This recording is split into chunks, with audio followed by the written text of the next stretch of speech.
राधे। तो आज मैं आपके सामने आई हूँ वैल्यूएशन ऑफ गुडविल का दूसरा टॉपिक लेके, जो कि है सुपर प्रॉफिट मेथड। तो आज हम सीखेंगे सुपर प्रॉफिट मेथड से हम गुडविल कैसे कैलकुलेट करते हैं। अब तक हमने सीखा एवरेज प्रॉफिट मेथड और उसी का दूसरा part weighted average profit method. Now the second method that is super profit method.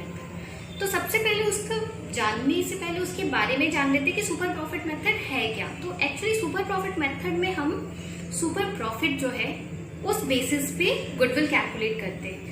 तो ये जो सुपर प्रॉफिट है ये एक्चुअल में निकाला ऐसे जाता है कि एक्सेस ऑफ जो भी सरप्लस प्रॉफिट होता है किसी भी फर्म का, excess profit of an business organisation in comparison, मतलब एक्सेस प्रॉफिट किससे कंपेयर करके, तो अदर्स जो भी फर्म है उनका जो भी एवरेज प्रॉफिट होगा उसके कंपैरिजन में इस फर्म ने जितना भी ज्यादा प्रॉफिट अर्न किया होगा that will be called access profit या सरप्लस प्रॉफिट। इसी सरप्लस के बेसिस पे निकलता है goodwill in through this method. Goodwill निकालने के लिए एक और चीज इंपॉर्टेंट है, अगर उस फर्म की कोई भी एक्सेस प्रॉफिट नहीं हो रही है तो वहां पे गुडविल कैलकुलेट नहीं होगा, there will be no goodwill. ठीक है, इस मेथड की ये इंपॉर्टेंट बात है। अब तक हम गुडविल कैलकुलेट करते आए थे according to the average profit method. हम एवरेज निकालते थे और उस बेसिस पे फिर कैलकुलेट करते, बट यहाँ पे गुडविल तभी कैलकुलेट होगा जब उस फर्म में सरप्लस प्रॉफिट हो रहा होगा। जब सरप्लस प्रॉफिट होगा तभी गुडविल हम कैलकुलेट करेंगे। तो अब now we just come to see the formula कि अब फॉर्मूला देखते हैं कि किस बेसिस पे हम किस फॉर्मूला के थ्रू कैलकुलेट करते। तो अब तक हमने सिर्फ दो फॉर्मूलाज देखे थे, प्रॉफिट, एक तो एवरेज प्रॉफिट कैलकुलेट करते थे और दूसरा फिर गुडविल कैलकुलेट करते थे। अभी हमारा इस सुपर प्रॉफिट मेथड में तीन फॉर्मूलाज हैं जिसमें हम सबसे पहले कैलकुलेट करते हैं नॉर्मल प्रॉफिट। तो नॉर्मल प्रॉफिट कैलकुलेट करने का फॉर्मूला है capital invested multiplied by normal rate of return divided by 100। Normal rate of return जो है वो हर फर्म का एक रिटर्न का रेट गिवन होता है, वो होता है, और ये कैपिटल इन्वेस्टेड है कि वो अमाउंट जो उसने इन्वेस्ट किया है बिजनेस में। नेक्स्ट आते हैं सुपर प्रॉफिट। अब इसके बाद हम कैलकुलेट करेंगे सुपर प्रॉफिट। तो सुपर प्रॉफिट निकालने का फॉर्मूला है एक्चुअल और the average profit minus normal profit. अभी जो हमने नॉर्मल प्रॉफिट कैलकुलेट किया है उसको हम यहाँ माइनस कर देंगे। एवरेज प्रॉफिट अगर वो गिवन है तो ठीक है, अदरवाइज एवरेज प्रॉफिट जैसे हम कैलकुलेट करते थे अपने एवरेज प्रॉफिट मेथड में उस तरह से एवरेज प्रॉफिट कैलकुलेट करेंगे और फिर उसमें नॉर्मल प्रॉफिट लेस कर देंगे, तो वही हमारा एक्सेस अमाउंट बन जाएगा सुपर प्रॉफिट। अब लास्टली हमको निकालना है गुडविल। तो गुडविल निकालने का फॉर्मूला है super profit multiplied by number of years purchase. Number of years purchase हम जानते हैं ऑलरेडी गिवन होता है क्वेश्चन में, और सुपर प्रॉफिट हमने यहाँ पे कैलकुलेट कर लिया। तो ये है हमारा टोटल फॉर्मूला जिस बेसिस पे हम गुडविल निकालेंगे through this method, super profit method. Now just come हम इसको एक इलस्ट्रेशन के थ्रू अच्छे से समझते हैं। तो इलस्ट्रेशन की जगह मैंने क्वेश्चन लिया है, question number 10 of DK Goyal.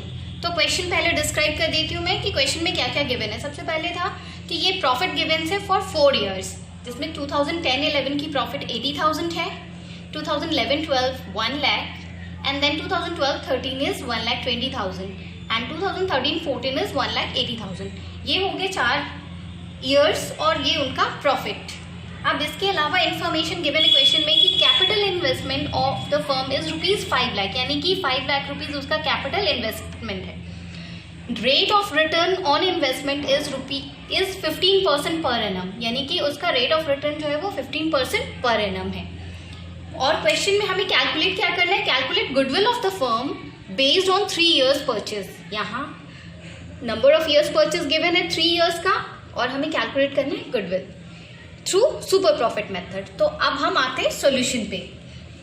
तो सॉल्यूशन में सबसे पहले हम, क्योंकि यहाँ पे हमें एवरेज प्रॉफिट कहीं भी गिवन नहीं है तो हमें एवरेज प्रॉफिट कैलकुलेट करना होगा फॉर दीज 4 ईयर्स। तो हम सबसे पहले कैलकुलेट करेंगे एक्चुअल एवरेज प्रॉफिट।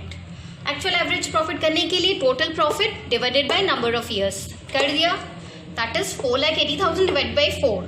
तो हमारा एवरेज प्रॉफिट आ गया 1,20,000 का। अब हम करेंगे नॉर्मल प्रॉफिट कैलकुलेट करेंगे फॉर्मूला के अकॉर्डिंग।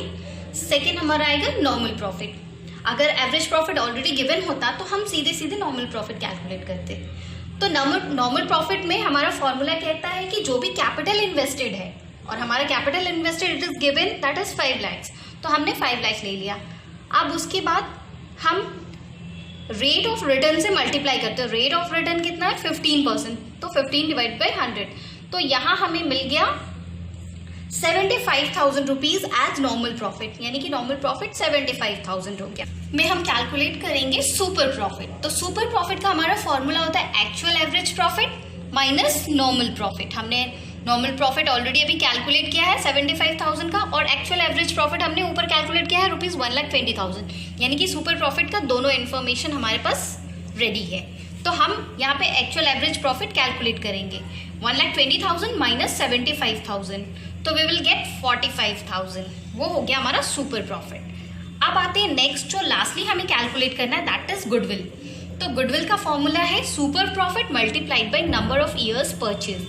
तो यहाँ पे सुपर प्रॉफिट हमने ऑलरेडी निकाला है दैट इज 45,000, तो हम 45,000 मल्टीप्लाइड बाई 3, जो नंबर ऑफ ईयर्स परचेज हमारे पास ऑलरेडी क्वेश्चन में गिवन था। अब हम लाते हैं, अब इसको कैलकुलेट करेंगे तो वी विल गेट रुपीज 1,35,000, जो कि हमारा है गुडविल। तो इस तरह से हम फाइनली गुडविल कैलकुलेट कर लेते हैं। ये हो गया इस फर्म का गुडविल। तो आई होप कि यहाँ जो भी मैंने आज समझाया आपको बहुत अच्छे से क्लियर हो गया होगा कि किस तरह से हम सुपर प्रॉफिट मेथड से गुडविल कैलकुलेट करते हैं। इसी तरह से बेस्ड जो भी क्वेश्चंस हैं आपके बुक में गिवन है, आप उसको सॉल्व करिए, और तो सॉल्व करने पे आपका कॉन्सेप्ट और अच्छा क्लियर हो जाएगा।